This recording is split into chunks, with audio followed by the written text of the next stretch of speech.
20th, 1999. A South Australian detective pulls up on a dead quiet street in a tiny forgotten town called Snowtown, about an hour and a half's drive north of Adelaide.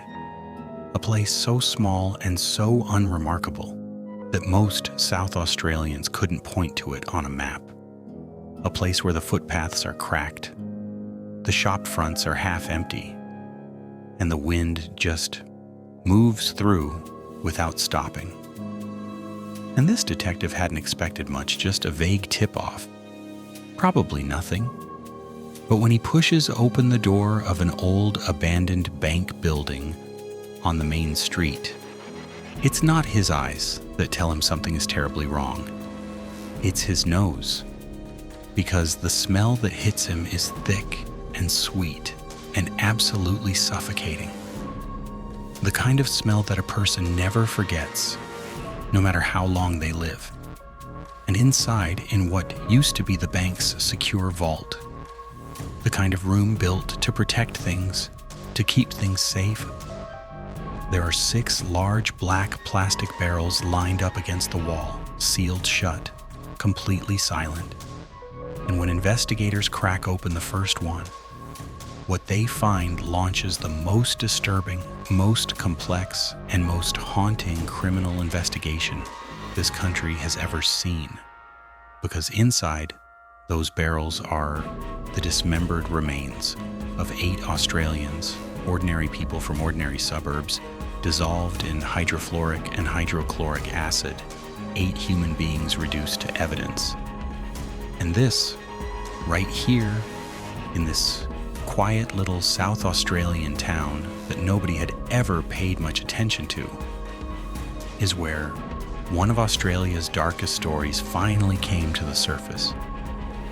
Though the story itself had started nearly a decade earlier and hundreds of kilometers away in the battler suburbs of northern Adelaide, in the kind of Australian neighborhoods that don't make the tourism brochures. Places like Salisbury North and Elizabeth and Devoran Park, housing commission streets where the lawns were patchy and the fences were cyclone wire and families were doing it tough. And it was in these suburbs, sometime in the late 1980s, that a bloke named John Justin Bunting quietly arrived and began making himself at home. And if you'd passed him on the street, you wouldn't have looked twice. Medium build, nothing flash, a wide, easy smile. But behind that smile was something that this country had never quite encountered before.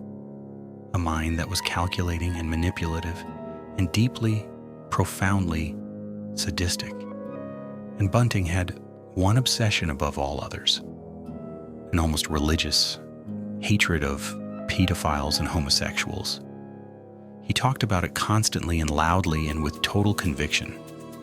And in those northern suburbs where people were already scared and struggling and looking for someone to believe in, Bunting positioned himself as a self-appointed protector, a vigilante, a true blue Aussie bloke who would do what the coppers apparently couldn't be bothered doing. And people were drawn to him slowly at first and then completely.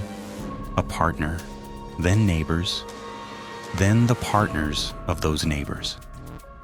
Until Bunting had built himself a small and fiercely loyal inner circle. People who admired him and feared him in equal measure. People who would go on to do whatever he asked without fully understanding, or perhaps without allowing themselves to understand, where it was all heading.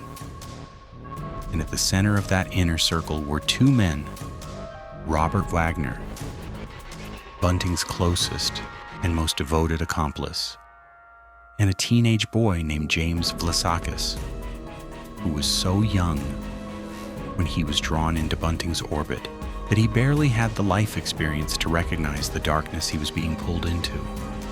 And together these 3 men carried out 11 murders across South Australia between 1992 and 1999, targeting victims who were not strangers picked at random off the street, but people already inside Bunting's world.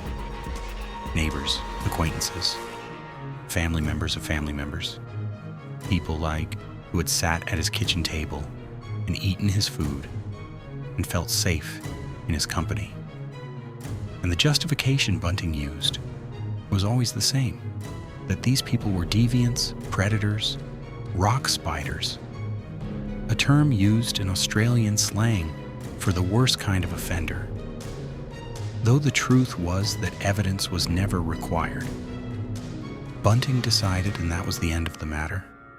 And some victims were killed not because of any accusation at all, but simply because they had learned too much, or because they were vulnerable, or because they were convenient, and some were tortured before they died, and police would later recover audio recordings made during the final moments of at least one victim. Recordings so disturbing that the presiding judge placed non-publication orders on their contents that remain in place to this day. And as the years went on and the body count climbed, Bunting faced a practical problem that any person running a years-long murder operation eventually faces, which is bodies. Because bodies are evidence, and evidence needs to disappear.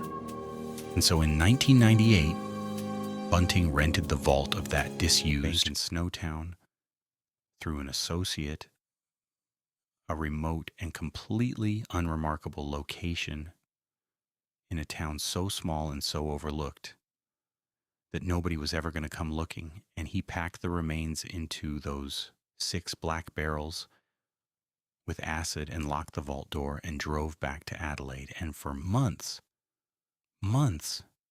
those barrels sat there in the dark in that old bank in that quiet South Australian town while ordinary life went on outside, until a tip reached the right ears and a detective drove up that empty street and pushed open that door, and the smell told him everything he needed to know.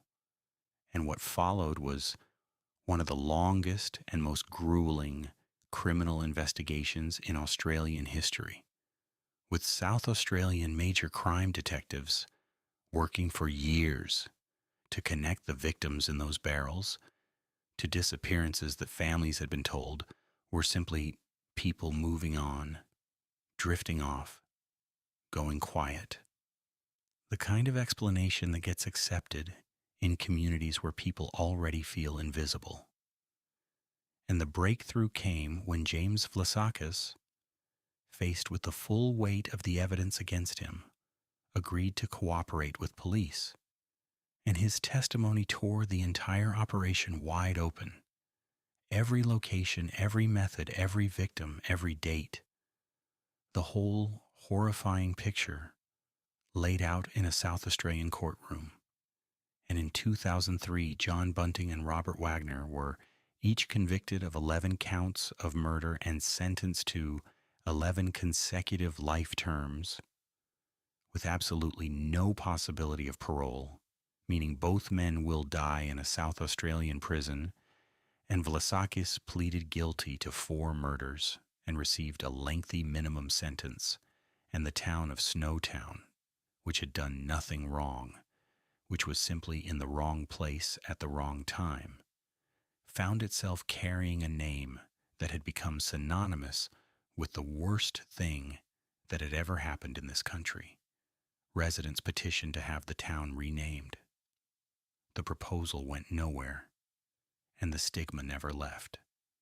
And for the families of 11 victims who had spent years being fobbed off with the idea that their loved ones had simply moved interstate or stopped returning calls, the trial finally delivered answers. Though, as any Australian family who has been through something like this will tell you, answers and peace are 2 very different things.